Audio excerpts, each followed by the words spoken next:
रहा है, आजादी के बाद से लेकर के आज दिन तक रहा है।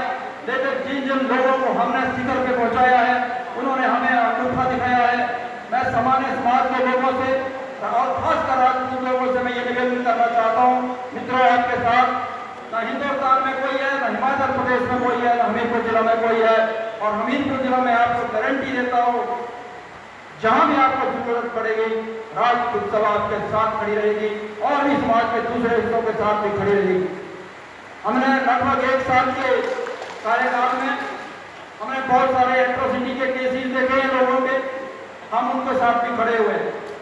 हमने बहुत सारे हमारे लोगों के साथ अत्याचार अगर कहीं हुए हम उनके साथ खड़े हुए।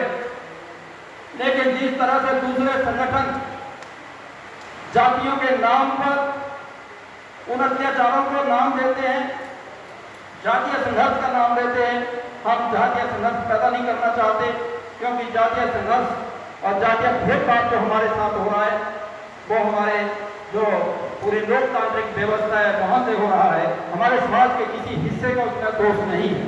जिसको मिल रहा है वो खा रहा है, वो लगातार खा रहा है, और जो भूखा है वो सदा भूखा रह रहा है, वो हम हाथ मलता रह जा रहा है। इसलिए राजपूत मित्रों, बिना किसी राजनीतिक द्वेष, किसी राजनीतिक भेदभाव के केवल हमारा एक ही एजेंडा है, जहां भी राजपूत होगा हम उसके साथ खड़े होंगे और हम किसी तरह का अन्याय भी सहन नहीं करेंगे।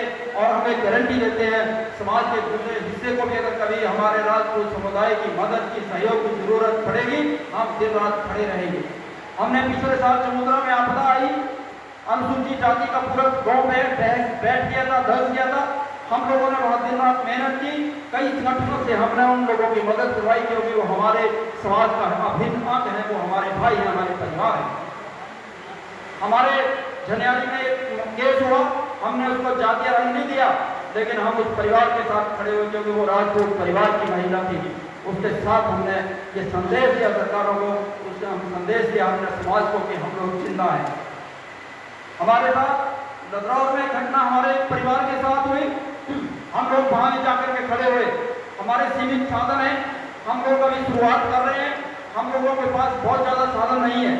और एक बात और याद आ गई, हमने QR कोड बाहर गया है, राजपूत मांग नहीं सकते, मांगने में हम राजपूत हमेशा राजपूत देने की प्रवृत्ति रखता है, लेकिन हमको सभा को चलाना है, संगठन को चलाना है, हमारे लिए ये मांगना ही है कि हमें QR कोड लगाना पड़ा है।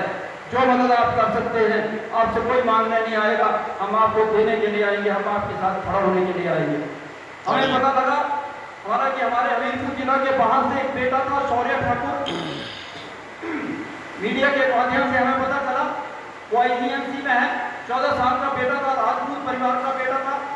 हमें एक वीडियो आई, वीडियो में पत्रकार राजपूत सभा को इंडिकेट कर रहा था, पॉलिटिशियनों को भी कर रहा था, सरकारों को भी कर रहा था। किसी ने मुझे वो वीडियो भेजी कि आपको भी इंडिकेट किया राजपूत सभा। राजपूत सभा के पास बैंक में खाता नहीं तो करेगी क्या?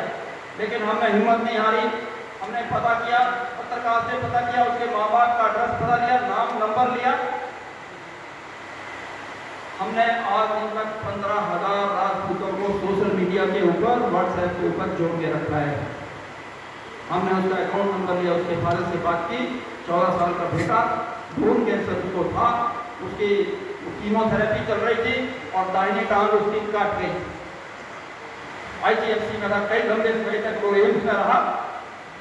हमने उनसे बात की, मैंने एक मैसेज डाला अपने ग्रुपों में कि हमारा राजपूत बेटा एक परिवार का, वो IGMC में है, परिवार लाचार है, कोई उसके साथ खड़ा नहीं हो रहा है। आपको हर्ष होगा इस बात को सुन के, और मुझे गर्व है कि हमारे पास एक भी पैसा नहीं था।